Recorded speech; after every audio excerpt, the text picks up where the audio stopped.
Hello students, today we are going to discuss our poem A Tiger in the Zoo.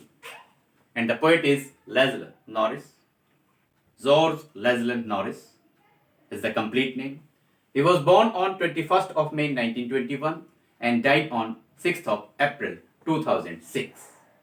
He was a prize-winning poet of Welsh.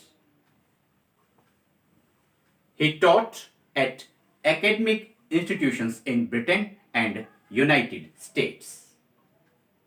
So, in this poem, the poet has given a contrast. He has described two different situations, and the contrast is about the conditions, different conditions of a tiger. That is, a tiger in its natural habitat and when the tiger is imprisoned in a zoo. So the main theme, the central idea of this poem is that freedom is very precious for each and every person, for each and every individual. Let's start our poem. First stanza. He stalks in his vivid stripes.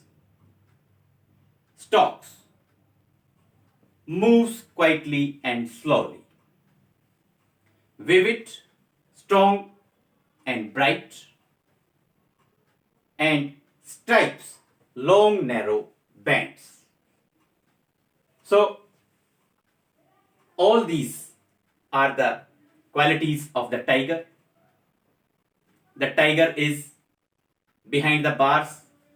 The tiger is in a cage and its freedom is lost. In a case, he stalks in his vivid stripes the few steps of his cage on pads of velvet quiet. In his quiet race means anger. When the tiger is in the cage, the tiger is very angry and he moves inside its cage. He moves a few steps with its soft pads and he is having vivid stripes on its body. So, the conclusion of these lines is that the tiger is very much helpless and the tiger is at the same time very angry. Next stanza. He should be lurking in shadow. Lurking. He should be lurking in shadow, sliding through long grass near the water hole where plump deer pass. Word meanings. Lurking. Lurking means hiding, then sliding, moving slowly, and plump means fat. Plump deer, fat deer. He should be lurking in shadow, sliding through long grass. Now, in these lines, the poet has described another situation, another condition. He thinks that the tiger shouldn't be kept behind the bars.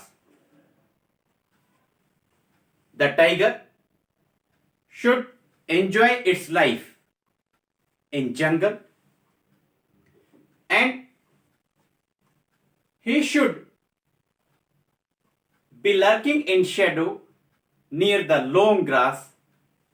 The tiger should hide itself in the long grass near the water hole, near the water source where the fat deer passes. It means that the tiger should always be in a condition to attack the plump deer. He should be snarling. Snarling means groveling around houses at the jungle's edge, baring his white fangs, his claws, terrorizing the village. Now, baring means showing, fangs means teeth. He should be snarling around houses. In these two stanzas, stanzas number 2 and 3, stanza number 2 and 3, the poet has very beautifully described that the tiger should enjoy its freedom. He should be snarling around houses, the houses made near the edge of the village. And the tiger should terrorize the villagers by showing its white teeth and claws. So, in these two stanzas, stanza number 2 and 3, the poet has described the real qualities, the sense of freedom, and actual behavior of the tiger. In these two stanzas, the tiger is in the jungle. The tiger is enjoying its freedom. The tiger should enjoy its freedom like this. So, fourth stanza, but he is locked in a concrete cell. Concrete, made of bricks and cement. But he is locked in a concrete cell, his strength behind bars. Stalking. Stalking means moving quietly and slowly. The length of his gaze, ignoring visitors. But he is locked in a concrete cell, his strength behind bars, stalking the length of his gaze, ignoring visitors. Let's see. In this stanza, the tiger is helpless. The tiger is locked in a concrete cell and he is not able to enjoy its liberty. His strength, his power is now confined. His strength is now limited. He is not able to show his real strength. His strength is behind bars. And the tiger is stalking. The tiger is moving quietly and slowly in the cage. And at the same time, the tiger is ignoring the visitors.